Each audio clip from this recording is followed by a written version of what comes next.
Yes, guys, welcome again. So today we're gonna make some red peas, some gungo pea soup.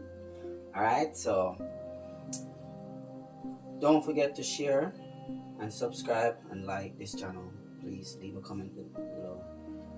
Most of all, please subscribe to this channel.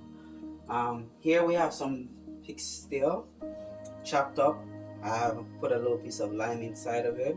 I'm gonna put it in here. I have the water already boiling up, so I'm gonna put it in here to get things going. So in the meanwhile, while this is boiling off, and the reason why I'm gonna boil it in the water is because it's a salty part of the.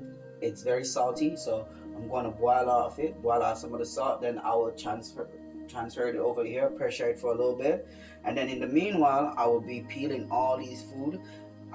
So we have some chocho here, carrot, cocoa, they call it edo, and we have potatoes, and we have some yam already peeled here, and scallion, and we have some thyme, we have some powdered garlic, we also have some garlic over here, we have some seasoned salt here, and we have some black pepper here. So, and we also have some chicken, so we're going to mix this with some chicken. And here we have it. It says green pigeon peas. It's also called gungo peas back home in my country. So this is it. I got it in the store, and this is how I can get it frozen. All right. So I'm gonna apply this inside here to boil off. So boil it off. I'm gonna make it boil for around, I would say, about 15 minutes, and when that is finished, as I said, when it finished, I'll put it over here to pressure it off a little bit. So it will pressure into this. This is where I'm gonna do all the finishing stuff in it. All right. So as I'm pressuring the meat in it to get it to a tender, so everything can cook together, not too tender, because the food and everything have to go in there and it's have to cook together. So when I put everything here, this is where everything's going to finish up. So I'm going to go ahead now, peel all these fresh food right here. We call it provision. You can call it whatever you want to call it. When I finish, I'll put it here. It will be in a bowl with some water. The reason for that, if you peel your food, you're not going to put it in the pot right away. You want to keep it in some cold water.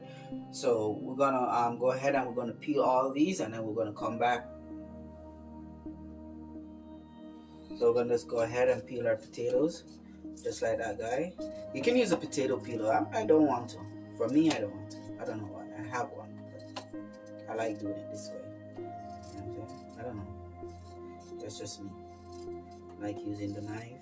I just don't get very friendly with the knife. I'm going to cut it like this and slice them bite size like this. I like that. So you go ahead, you want to peel your edo or cocoa, whatever you want to call it. Sometimes when you buy them, they can not so good, but these ones are pretty good. Yeah, they're pretty good. That's a little 1-2 spot you have to color there. They're pretty good, pretty healthy. These are ground food. These are straight from the herd. These are pretty strong. You want to cut it like that. Cut it in bite sizes. Nice sizes like that to put it in your pot. So yeah, so for your scallion, you just want to go cut off this. If any bad, take those off, cut the ends of them off. You want to keep it just like that, so it's easier to take it out of the pot. And then chocho is a little bit tricky. It does carry a seed, and the seed is in the center of it, and it's right there. So you want to go inside like that, and you want to cut it out. You understand? Cut it out. And it's something you can also cook it with the skin on it. To be honest, you can cook it with the skin on it, but I'm going to take the skin off, right?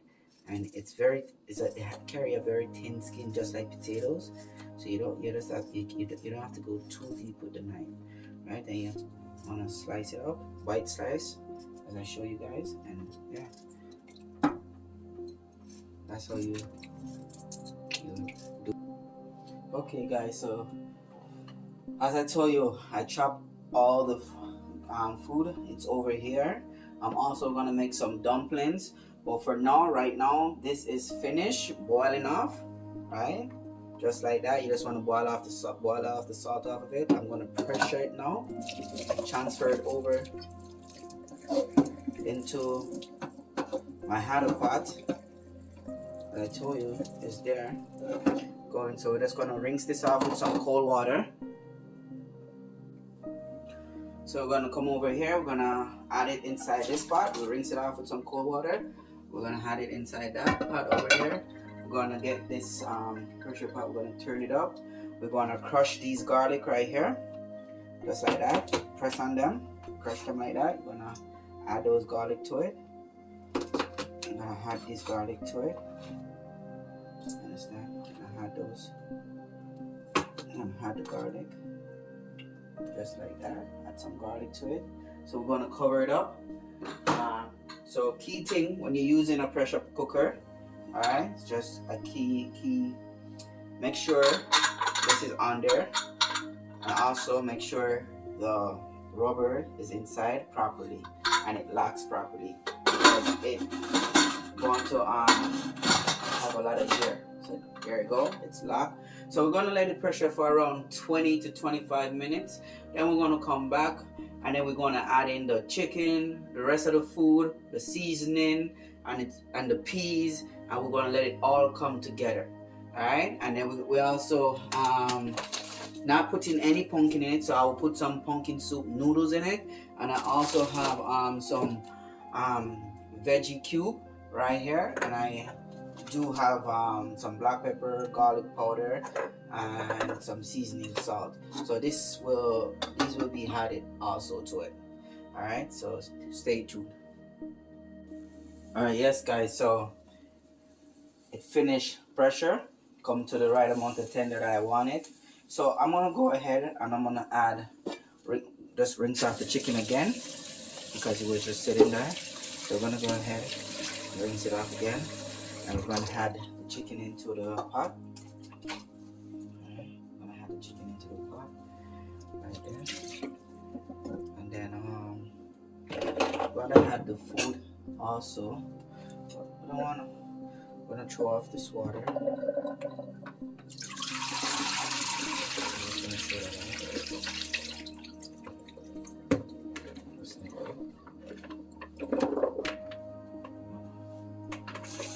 Add all that food inside here. All that inside there. So you might have to go ahead and add more water to it. So I go ahead and I'm gonna put some butter in it and the dumplings in it, but I'll put those in it like later on. Like those will be some of the last ingredients I put in. So I'm gonna add some more water to it. Alright, just like that. Alright. So yes guys, so I'm gonna go ahead and stir that around.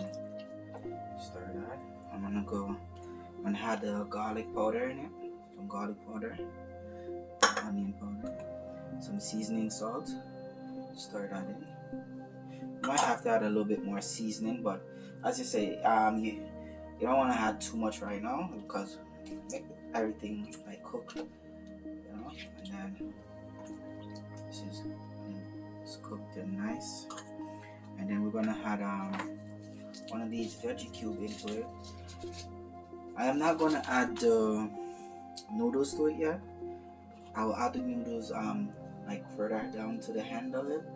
I'm gonna add the pigeon peas. Alright, and right there we're just gonna let this boil. Nice pepper, always have a nice pepper in there. You have your thyme, scallion, and everything. And then yes guys, so I'm gonna make that cook, and then I'll come back and show you like in the middle of it, and then I'll show you again when it's finished. I'll show you when I'm putting the dumplings and the rest of the noodles in it, and when it's final. Yes guys, here you go. Just giving you a quick update. You know, it's coming along really well. Almost there.